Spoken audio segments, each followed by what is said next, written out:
The Democrats have struck a deal with the Republicans to advance a series of federal judges to get them confirmed under Biden, but it's not quite the horse trade I wanted, and it sacrificed 4 appellate seats, appellate court judges, those all coveted appellate court judges for Donald Trump. You're on Legal AF, the YouTube channel. I'm Michael Popok at the intersection this time of law, politics, and the Senate. Talk about the confirmation process. You might have heard that as of the reporting, this recording, 221 total federal judges have been selected by Joe Biden. 234 was the number for Donald Trump. And now we've got about 30 that are hanging in the balance, and we're running out of time. And we've got the Republicans who have dug in their heels because both their incoming Senate Majority Leader, John Thune, and Donald Trump have told them no more judges, if possible, to give as many as possible to Donald Trump to have on day one on January the 20th. Every judge who doesn't get confirmed, obviously, under Joe Biden gets turned over to Donald Trump. There's another thing I want to focus on this hot take on, which is the expansion of the federal judiciary during the 4 years of the next Trump administration, where he gets to appoint even more judges to implement his goal of reshaping the face of the judiciary. And maybe we'll see a vote to expand the United States Supreme Court under Donald Trump. Let me bring it all home here with the deal that was cut at midnight, apparently announced by Chuck Schumer's office, who is currently the Senate Majority Leader. He'll be turning that over to John Thune on the 3rd of January. This is the sacrifice. The Democrats will give up once and for all on 4 appellate court judges. That means 4 judges who would have been great for America, including the first Muslim American appellate judge, federal appellate judge, are not going to be confirmed under Joe Biden. Their careers are effectively over. They may or may not ever be judges again. I feel sorry for each one of them, and I feel sorry for America. That includes judges that would have been appointed to the 3rd Circuit, the 6th Circuit, the 1st Circuit, and the 4th Circuit. Those are the layers of appellate courts just below the United States Supreme Court. We have 13 of them. They sit over several states or one state, depending upon the size. And for instance, New York is the 2nd Circuit, Florida is the 11th Circuit, California is the 9th Circuit, New Jersey is the 3rd Circuit.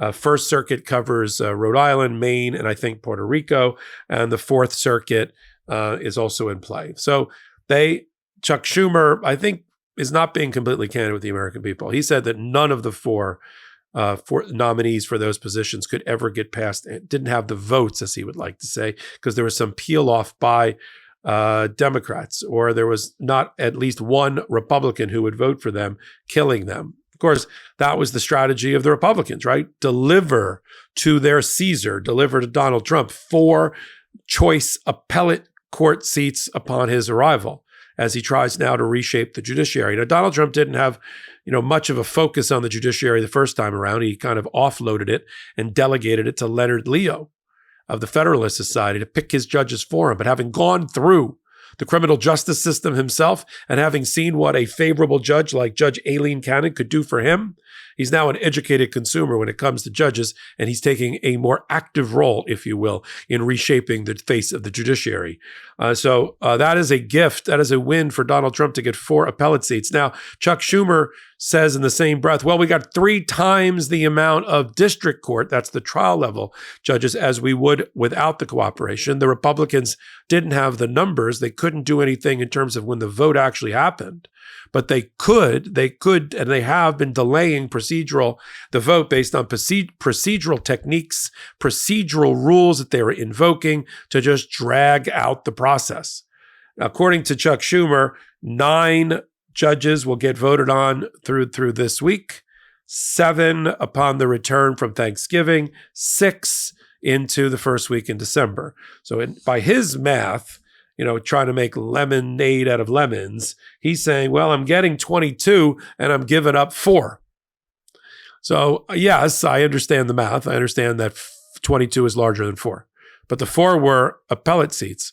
And you see how the Republicans have been running out the clock and going into 4-corner defense here, like the Princeton-style defense in basketball, try to slow down this game. And now, even though they couldn't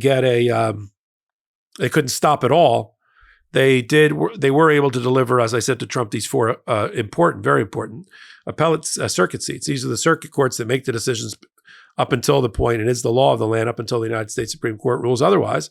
And the U.S. Supreme Court only takes about 70 cases a year to hear.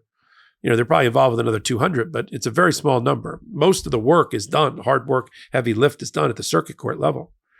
This deal was allegedly brokered by Senators Mike Lee and Eric Schmidt for the Republicans, Chuck Schumer and Dick Durbin for the Democrats. So it's sort of a mixed bag for me. I'm not thrilled by it.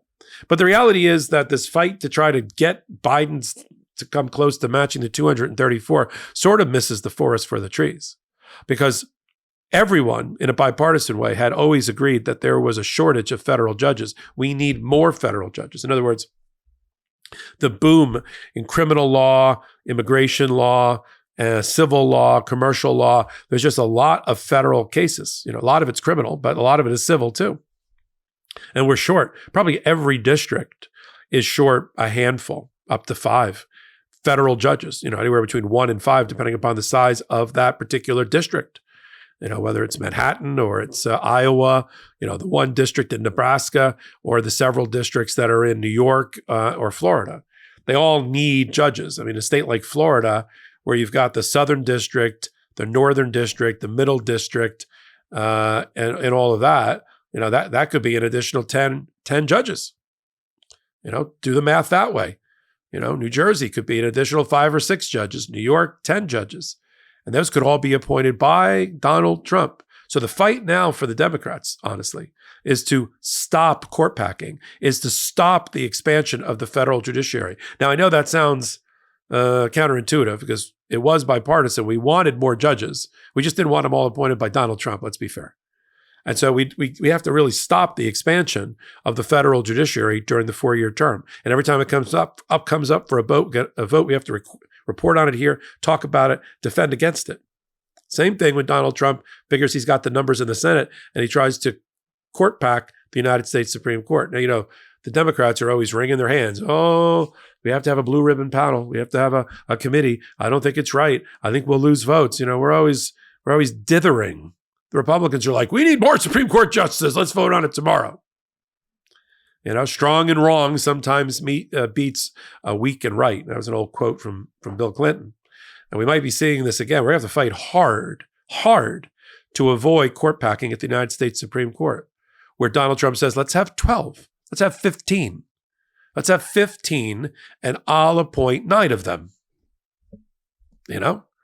So those are the things that are in the offing at the federal court system. And I think I'd invite you to follow all of this information and analysis right here on Legal AF, the YouTube channel. Take a minute, hit the subscribe button, and then follow me on Legal AF, whether it's on the Midas Touch Network on the podcast, or it's over here on All Things Legal AF at the intersection of law and politics on this particular channel with all the other commentators we have. I just did a series of hot takes with Court Accountability Action, who's joined us for regular analysis. And all they look at is the corruption at the federal court system up to the United States Supreme. And so you'll get information here that I don't think you'll find anywhere else. 50 million people a month already know what I think you know now. There is no analysis or commentary on law and politics like the one here on Legal AF, and I'm happy and pleased and thankful that you've joined us. So until my next hot take, I'm Michael Popok, and I'm reporting. In collaboration with the Midas Touch Network, we just launched the Legal AF YouTube channel. Help us build this pro-democracy channel where I'll be curating the top stories at the intersection of law and politics. Go to YouTube now and free subscribe at Legal AF MTN. That's at Legal AF MTN.